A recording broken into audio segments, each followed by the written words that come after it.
झालं दादा तुमच्या हाताला लागले काय झाले नेमकं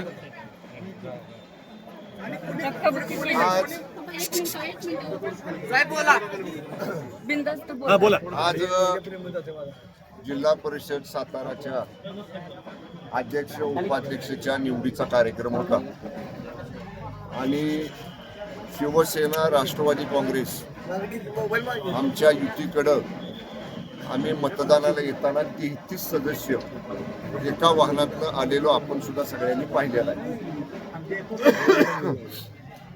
जे बापूसाहेब शिंदे इथं माझ्याबरोबर उभे आहेत त्यांचं आमच्यातल्याच 2 सदस्यांनी अपहरण केलं अशी खोटी तक्रार पहाटे दाखल केली. आता ज्यांच्या विरुद्ध तक्रार दाखल केली त्यांनी पोलीस स्टेशनला त्यांचा अर्ज दिला. 5 वर्षाचा अर्ज दिला त्यांना की माझं कोणी अपहरण केलं नाही काही नाही मी इथंच आहे आणि एवढं करून पण मला मागाशी कळलं की म्हणजे मला पळवून मी माझा खून करण्याचा वगैरे प्रयत्न असा आरोप केला. असा खोटा आरोप करून अर्ज देऊन त्याच्यामध्ये मला नंतर कळलं ज्या बापूसाहेबांच्या बद्दलचा गुन्हा दाखल केला म्हणजे स्वतः ज्याचं अपहरण झाले ती व्यक्ती पोलिसांना जाऊन वाई पोलीस स्टेशनला सांगते की माझं अपहरण झालेलं नाही मी माझ्या पक्षाबरोबर आहे आणि आमच्याच पक्षातले युतीमधले 2 सदस्य त्यांना आरोपी केलं. आम्ही आतमध्ये गेलो.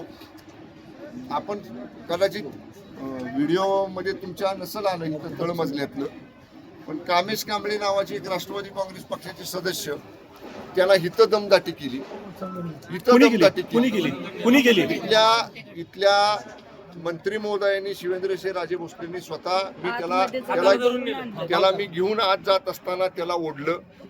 आता ज्या सदस्यांचा संबंध नाही अमोल मोहिते नगराध्यक्ष त्यांचा काय या निवडीशी संबंध ते कसे आत आले, फिरोज पठाण त्यांचा काय संबंध ते सदस्य नाही ते कसे आत आले.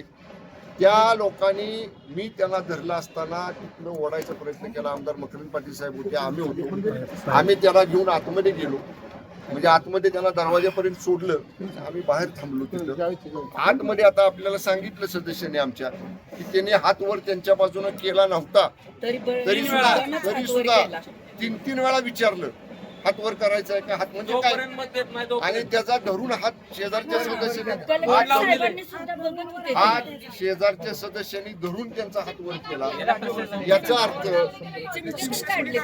अर्थ म्हणजे प्रशासन हे पूर्णपणे प्रशासन लोकशाहीचा खून करणारं प्रशासन आहे, लोकशाहीचा गळा घोटणारं प्रशासन आहे.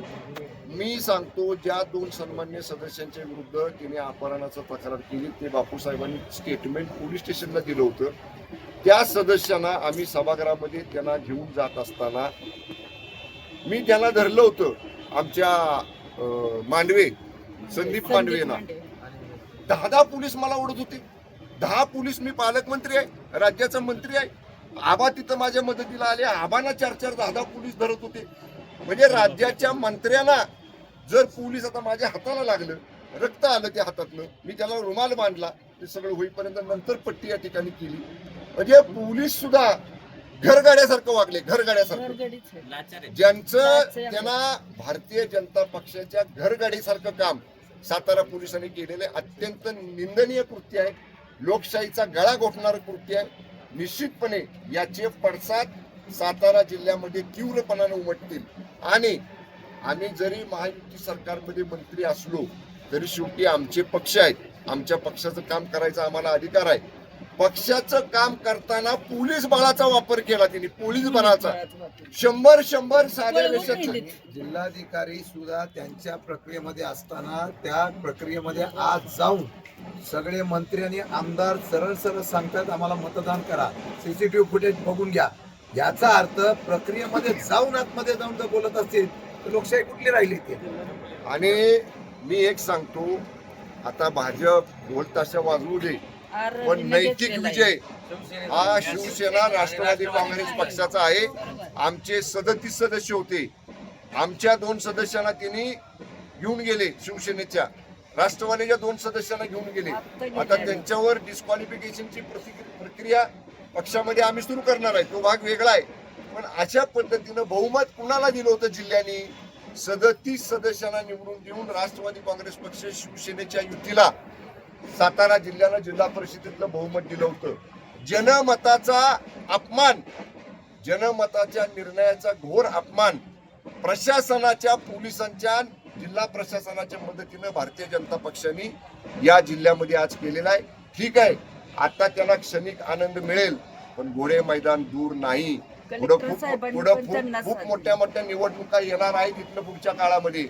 त्यावेळी मग जी भूमिका शिवसेनेला घ्यायची ती शिवसेना घेईल, जी राष्ट्रवादी काँग्रेस पक्षाला घ्यायची ती राष्ट्रवादी काँग्रेस पक्ष घेईल. पण मी आपल्याला सांगतो, मान्य आबा इथं आहेत, मी आहे, आम्ही दोन्ही मंत्री आहोत. येणाऱ्या मंत्रिमंडळाच्या बैठकीमध्ये हा विषय आम्ही संपूर्ण राज्याच्या मंत्रिमंडळापुढे मांडणार आहोत. मंत्र्यांना जर साधे साताऱ्याचे पोलीस अशी धक्काबुक्की करत असतील, मंत्र्यांना ओढत असतील, मंत्र्यांना 10 पोलीस मागे ढकलत असतील, तर निश्चितपणे हे प्रशासन घरगाड्याचं काम करते. या प्रशासनाचा निश्चितपणे आम्ही तीव्र निषेध करतो आणि जिल्ह्यामध्ये याचे कडक पडसाद आपल्याला उमटतील. मान्य आबा आपल्याशी बोलतील. दादा तुमच्याकडे एक प्रश्न फार महत्वाचा आहे. आबांचं उद्या मग बोलतो. हा बोला. आबा बोलतायत. पोलिसांनी केली का होता. काही सदस्यांनी भाजपच्या बाजूने मतदान केल्याचं कळतंय, तर याबाबत काही कारवाई तुम्ही करणार आहात का पुढे? सदस्यांवर अपात्रतेची कारवाई ही निश्चितपणानं होणारच. ज्या पद्धतीनं आता पालकमंत्र्यांनी सांगितलं की मेजॉरिटी आमची होती, परंतु या चव्हाण साहेबांच्या सातारा जिल्ह्यामध्ये आज लोकशाहीचा किंबहुना आजपर्यंतच्या राजकीय इतिहास जो या जिल्ह्याला होता त्याचा खून खऱ्या अर्थानं झाला.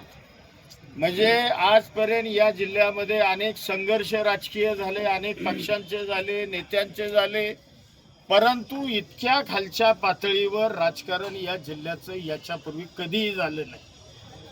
आणि आज त्या अतिशय हीन पातळीवर येऊन आज या ठिकाणी जिल्हा परिषदेमध्ये राजकारण केलं गेलं. डॉक्टर बाबासाहेब आंबेडकरांनी जी संहिता घालून दिली त्या संहितेला सुद्धा आज काळिमा फासला गेला. इतकं मेजॉरिटी होती, लोक आमची ठाम होती आणि पोलीस बळाचा वापर करून खोटे नाटे गुन्हे दाखल करून, म्हणजे जी व्यक्ती 5:30ला पोलीस स्टेशनला जाऊन जबाब देते स्वतः फिजिकली, त्या व्यक्तीच्या नावानं परत 6:30ला खोटा गुन्हा आणि दाखल केला जातो. 2 सदस्य आमचे की त्यांनी ह्यांना उचलून नेलं, त्यांचा खुनाचा प्रयत्न अपहरण करून करायचं चालवलंय, अशा पद्धतीचा गुन्हा खोटा दाखल केला आणि अक्षरशः वरच्या सभागृहाच्या तिथपर्यंत गेलेले सदस्य आमचे पोलिसांनी अक्षरशः हातापायी आमची झाली. 2 मंत्र्यांच्या जर अंगावर पोलीस येत असतील तर ह्याच्यापेक्षा या महाराष्ट्राचं दुर्दैव असूच शकत नाही असं मला म्हणायचं. हाच प्रश्न लागू नये. अशी जर घटना आपल्या सातारा जिल्हा परिषद घडत असेल तर आपण सरकारमध्ये का राहावं, असल्या भाजपच्या लोकांबरोबर का राहावं, हा प्रश्न सामान्य जनतेला पडलेला आहे. भाजप, भारतीय जनता पार्टी अशा हा आजचा निकाल लोकशाहीतून 33 आणि 32 झालेला आहे. एका मताने आमची सीट 100% अध्यक्ष उपाध्यक्षाची निवडणूक झालेली आहे आणि हे ज्यावेळेला होत नाही म्हटल्यानंतर हे केलेलं षडयंत्र आहे. त्यामध्ये प्रशासन, त्यामध्ये पोलीस यंत्रणा सगळे सामील आहेत. आणि ऐका, सामील आहेत. विशेषतः ज्या पद्धतीने लोकशाहीमध्ये आजही कोर्टाचे निर्णय आहेत की मतदानाचा अधिकार बजावण्याचा अधिकार असताना सुद्धा पोलिसांनी मतदानाला वरती आलेल्या असलेल्या सदस्यांना नेणं हे लोकशाहीच्या घटक नाही. कारवाई कायदेशीर होईल, रस्त्यावरची पण होईल. आणि मला वाटतं की सातारा जिल्ह्याच्या यशवंतराव चव्हाणांच्या भूमीमध्ये या पद्धतीचं आजपर्यंत राजकारण पाहिलं नाही. ते भाजपने करून दाखवलंय. आणि मला वाटतं आज आमच्या महिला भगिनी आहेत, त्या महिला भगिनी अक्षरशः पहिली वेळ आल्यानंतर त्यांना रडायला आलं. या अशा प्रकारची कधी प्रक्रिया बघितली नव्हती. आणि मला अभिमान आहे, आमचे सदस्य ठाम राहिले, विकले गेले नाहीत. परंतु तरी सुद्धा ज्या पद्धतीने सत्तेचा दुरुपयोग करून ज्या पद्धतीने निवडणूक केलेली आहे त्याचा निश्चितपणे निषेध करतो. पण आमचा विजय लोकशाहीने झालेला आहे, मी ठामपणे सांगतो. आपल्याला एकच सांगतो, सुरुवात आजच्या प्रसंगातनं प्रशासनाला हाताशी धरून भारतीय जनता पक्षाने केलेली आहे. याचा शेवट शिवसेना आणि राष्ट्रवादी काँग्रेस पक्ष जिल्ह्यामध्ये या गोष्टीचा शेवट करेल. शेवट आकडे काय राहिले? 30 ते 30. भाजपकडनं 30-33.